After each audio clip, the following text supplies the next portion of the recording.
하나님의 말씀입니다. 경청하십시오. 너희는 이렇게 기도하라. 하늘에 계신 우리 아버지여, 이름이 거룩히 여김을 받으시오며 나라가 임하시오며 뜻이 하늘에서 이루어진 것 같이 땅에서도 이루어지이다. 오늘 우리에게 일용할 양식을 주시옵고 우리가 우리에게 죄 지은 자를 사하여 준 것 같이 우리 죄를 사하여 주시옵고 우리를 시험에 들게 하지 마시옵고 다만 악에서 구하시옵소서.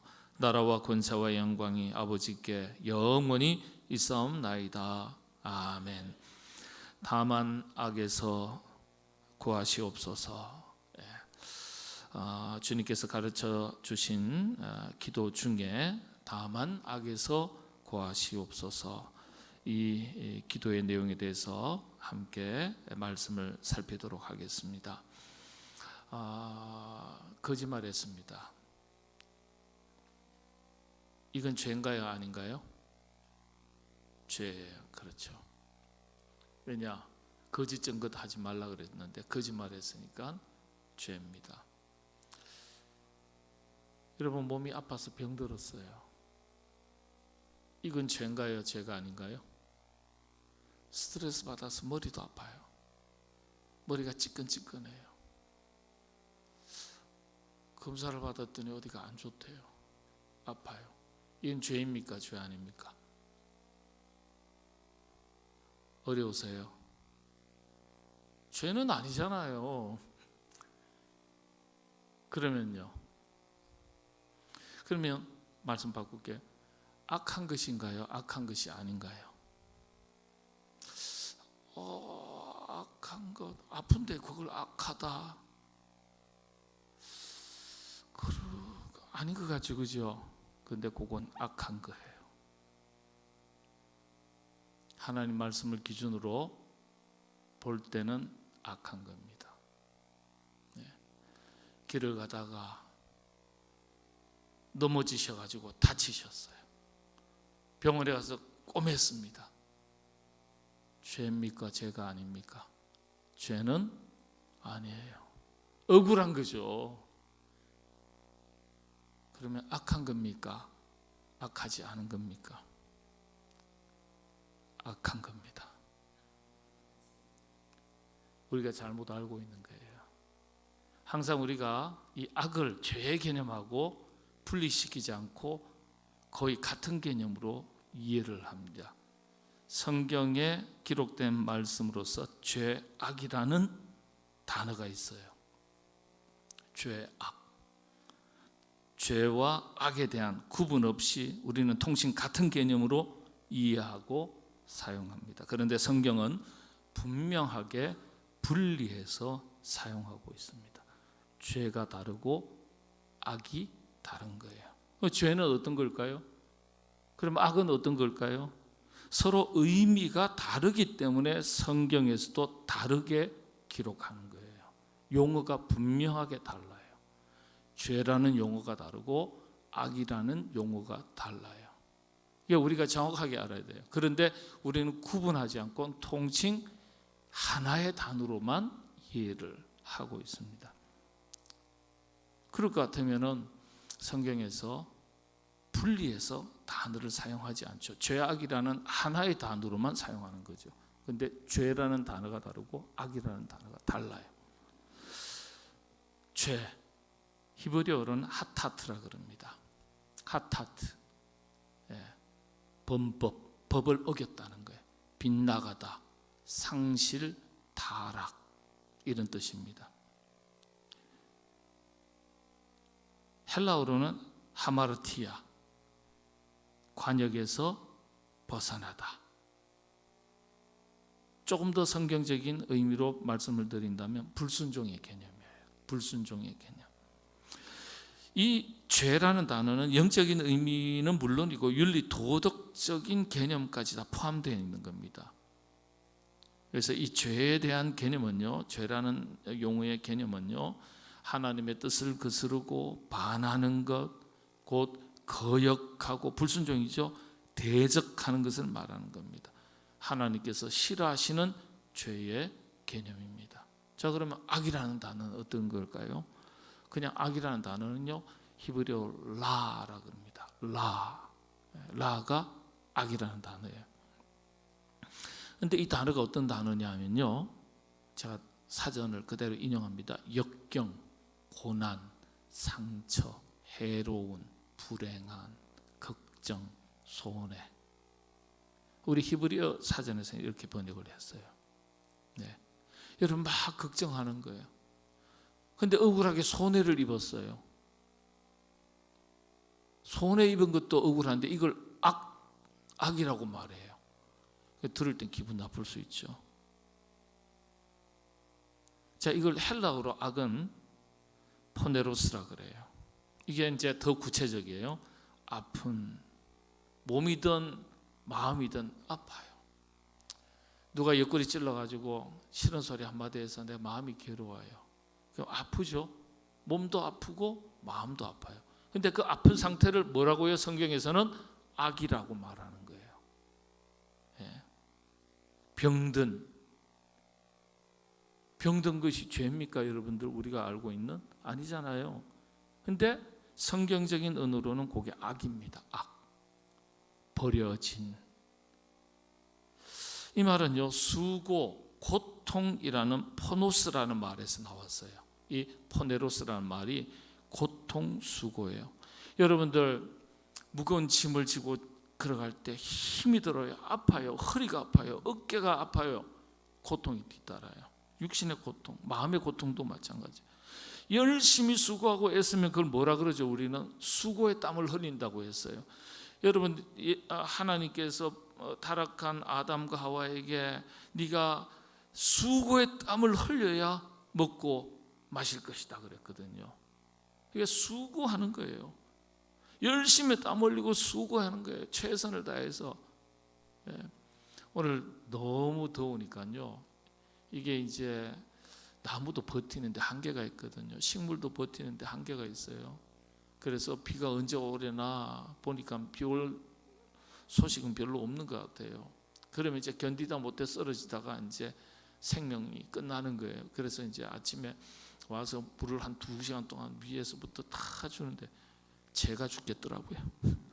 막 땀이 막 비 오듯이, 그거 뭐 별것도 아닌데 물을 다 주고 막 밖에 서 있는 것 자체가 막 땀이 줄줄 그냥 흘러내려요. 그래서 하다가 다 못하고요.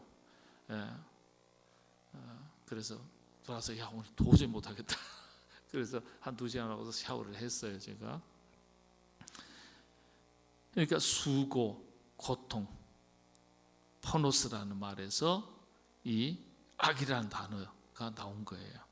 좀 더 이해하기 쉽게 제가 말씀을 드리면, 우리가 길을 가다가 넘어져서 심하게 다쳤습니다. 이마가 깨어졌습니다. 고통이 있습니다. 일상생활에 지장까지 있어요. 이런 경우가 죄 때문입니까? 아니죠. 이런 고통과 불행한 상태가 죄입니까? 아니죠. 그런데 어떤 의미에서는, 아주 넓은 의미에서 보면 타락한 인간이 불완전한 세상에서 살기 때문에, 겪는 일이기 때문에 죄의 범위 안에 포함된다고 말할 수 있지만은, 원어의, 성경의 언어, 원어의 의미로 국한해서 살피면은요, 죄는 아니에요. 그럼에도 불구하고 하나님께서는 이런 상태에 있는 것을, 우리가 이런 상태에 있는 것을 싫어하십니다. 아파하고 힘들어하고, 그렇죠? 때로는 넘어져서 다치고 깨어지고 이런 걸 싫어하세요. 싫어하시는 정도가 아니라, 우리가 그렇게 수고의 땀을 흘리고 때로는 몸과 마음에 고통이 있고 불행을 겪기도 하고 병들기도 하고, 하나님께서 싫어하시고 그런 상태에 놓여 있는 우리를 보시면서 불쌍히 여기시죠. 하나님께서는 이런 일들, 상황들, 상태, 환경, 그리고 이 속에서 신음하고 고통하는 인간들을 긍휼히 여기시는 거예요. 그래서 이러한 상황 가운데 있는 우리 인간들을 건져주시기를 원하고, 또 우리 역시 건져주시기를 기도하죠. 바로 이런 것이 악입니다. 악. 그러니까 우리가 악에 대해서는 좀 윤리 도덕적 가치 기준을 가지고 그동안 많이 이해를 하는데, 성경적 기준을 가지고 보면 죄와 악은 달라요. 또 죄악이라고도 하지만은 선악이라고도 하잖아요. 선악. 선은 하나님께서 기뻐하시는 것, 하나님께서 원하시는 것이 선이에요. 하나님의 뜻 안에 있는 것. 악은 하나님께서 원하시지 않는 것입니다. 여기에는 죄의 개념도 포함되어 있겠죠. 이와 같이 오늘 말씀에 주님께서 제자들에게 너희들은 이렇게 기도하라 이렇게 가르쳐 주셨는데 다만 악에서 구하시옵소서. 죄의 문제는 앞서서 이미 가르쳐 주셨어요. 우리가 우리에게 죄의 전자를 사하여 준 것 같이 우리 죄를 사하여 주시옵시고, 죄와 악을 분명히 구분하셔가지고 죄에 대해서 기도하게 하셨고 가르쳐 주셨죠. 그리고 악에 대해서도 기도하게 하셨어요. 그래서 악은 이런 상태에 있는 우리, 병든 상태, 아픈 상태, 고통의 상태, 슬픈 상태, 이런 상태에 놓여 있는 우리를 뭐라고요? 긍휼히 여겨주시고 건져주십시오. 건져주십시오. 그래서 뭐라고 되어 있습니까? 다만 악에서 구하시옵소서. 악을 범치 않도록 용서해, 우리를 보호해 주십시오. 이런 표현도 될 수 있겠습니다만은 앞부분에 죄라는 개념을 분명히 가르쳐 주시고 뒤에 부분에 악에 대해서는 구해 주십시오. 이렇게 기도하라고 가르쳐 주셨습니다. 억울한 일, 속상한 일, 불의의 손해. 그러니까 이번에 폭우가 와서 가족을 잃어버린 또 분들이 있지 않습니까? 이웃들이 있지 않습니까? 또 산사태가 몰아쳐가지고 어느 지역에 어디 지리산 쪽인가 어디는 복구가 불가능하다 그러죠. 그래서 그 마을에 사람들을 전원 다 이주하기로 그렇게 결정했다. 제가 오늘 인터넷 신문을 봤어요. 평생을 사셨던 정든 집을 버려두고 완전히 이주를 해야 되는 거예요. 불의의 손해를 뜻하지 않은 손해를 입었잖아요. 그건 죄의 개념이 아니죠. 근데 하나님 보실 때는 어떻게 해요? 그건 악의 개념이죠. 악의 개념. 하나님께서 기뻐하시지 않는 고통스러운 것, 병든 상태, 불완전한 상태, 불완전한 세상에서 수고하며 살다가 아프고 병들고 불행한 일들을 원치 않게 만나게 됩니다. 그럴 때마다 기도해야 되죠. 다만 악에서 구하시옵소서. 그런 일이 생기지 않도록 보호하심을 기도하고 일어났을 때는 빨리 치유해 주시고 회복시켜 달라고 기도해라. 기도해라. 그래서 여러분들, 우리가 마음이든지 육신이든지 힘든 일을 겪고 어려운 일을 겪고 그럴 때는 뭐예요? 하나님 앞에 기도할 때 제가 빠져있는 악에서 건져주십시오. 조금 딱딱한 표현이지만 하나님, 이 슬픔 속에서 저를 건져주십시오. 이 병든 상태에서 건져주십시오. 이 불안한 상태에서 건져주십시오. 그걸 통칭해서 성경의 용어에서는 악이라고 한 거예요. 악. 그러니까 우리가 악하네 그러면은 병원에 누워 계신 분한테 권사님 참 악하시네요. 이러면 큰일 나는 거예요. 왜냐하면 우리는 악에 대해서 죄에 대한 개념으로, 윤리 도덕적 개념으로 이해를 많이 하기 때문에. 그러니까 우리가 용어를 잘 사용해야 되겠지만은 성경에서 말하는 악의 개념은 그런 개념입니다. 성경은 우리가 당하는 시련을, 역경을 실족, 넘어지는 것, 미끄러짐 이런 단어로 설명합니다. 시편 121편에 있어요. 실족이라고.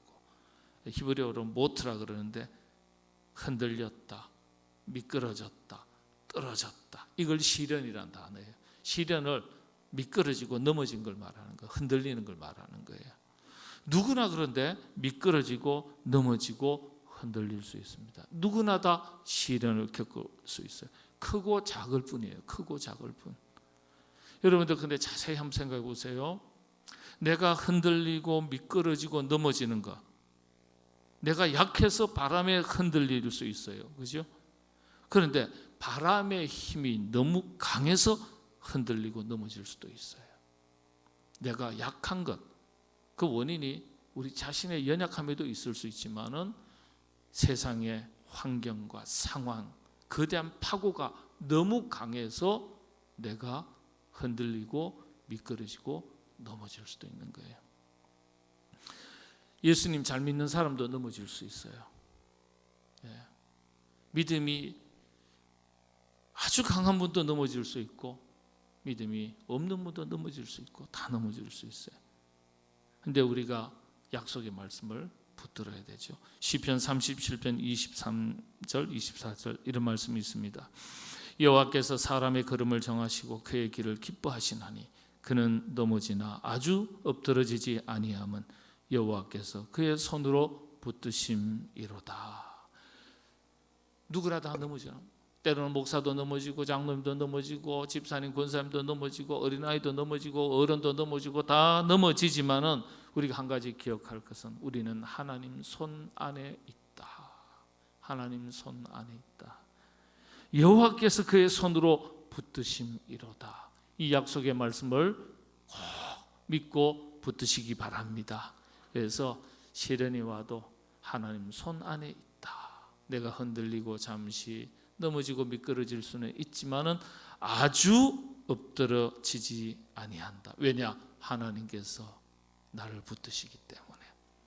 잠언서 24장 16절에도 대저 의인은 7번 넘어질지라도 다시 일어나려니와 악인은 재앙으로 말미암아 엎드러지느니라. 7번 넘어진다. 그냥 살짝 넘어지는 게 아니라요. 그렇게 예수님 열심히 믿었는데, 그렇게 열심히 봉사하고 그렇게 섬겼는데 아주 망해도 쫄딱 망한 거예요. 그게 7번 넘어진다는 뜻이에요. 7번 7이라는 숫자는 완전 숫자 않습니까? 그럼 때로는 그렇게 열심히 안 믿고 열심히 봉사 안 하고 섬기지 않았으면 덜 억울해요.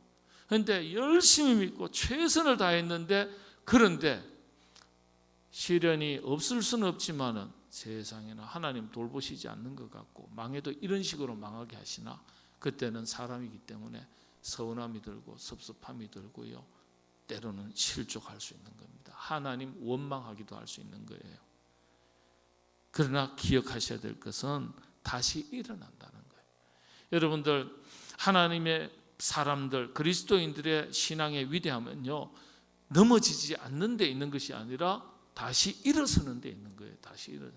똑같이 세상 사람과 똑같이 넘어져요. 그러나 우리는 하나님의 도우심으로 다시 일어나는데 믿음의 역사가 있고 위대함이 있는 겁니다. 예? 시편 34편 17절에 의인은 고난이 많으나 잘 믿으려고 할수록 시험이 많고 도전이 많아요. 여러분 꼭 기억하셔야 돼요. 예수님 잘 믿어보려고 노력하면요, 그때 마치 악한 영이, 사탄이요, 기다렸다는 듯이 공격합니다. 기다렸다는 듯이. 왜냐? 열심히 잘 믿는 사람을 공격하지, 사탄이요 상당히 고차원적인 존재거든요.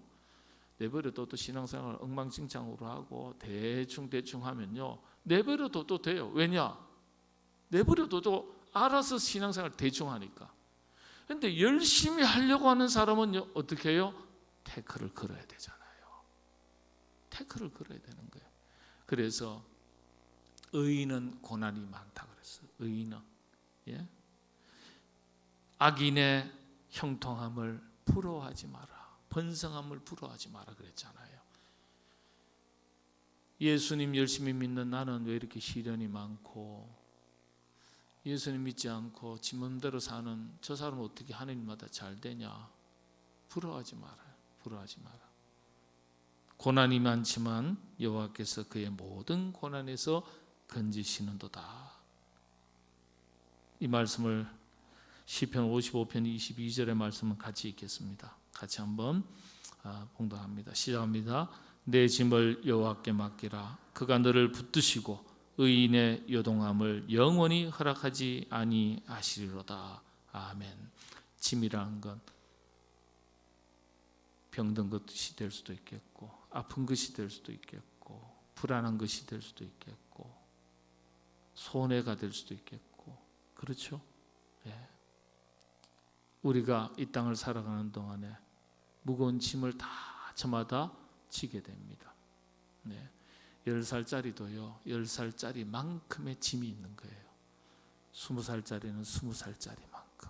인생 40, 50 사시면요 인생 살아오신 것만큼 짐을 진 거예요. 무거운 수고의 짐이죠. 여호와께 맡기라. 그 짐 때문에 주저앉기도 하고 아프기도 하고 지치기도 하지만은 하나님께서 붙드시고 의인의 요동, 흔들리는 것, 미끄러지는 것, 넘어지는 것을 영원히 허락하시지는 아니하신다. 다시 이렇게 세우신다는 겁니다. 이런 것들이 뭡니까? 의미가 다만 악에서 구하시옵소서. 하나님 제가 아플 때 건져주십시오. 마음이 너무 속상할 때 하나님 건져주십시오. 이건 죄의 문제하고는 다른 거예요. 하나님께서 여러분이 그런 시련이 있을 때, 역경이 있을 때, 아프고 힘들고 지치는 것이 있을 때, 흔들리는 것이 있을 때 하나님께서 건져주시기를 바라고 그런 은혜 여러분들에게 넘치시게 되기를 바랍니다.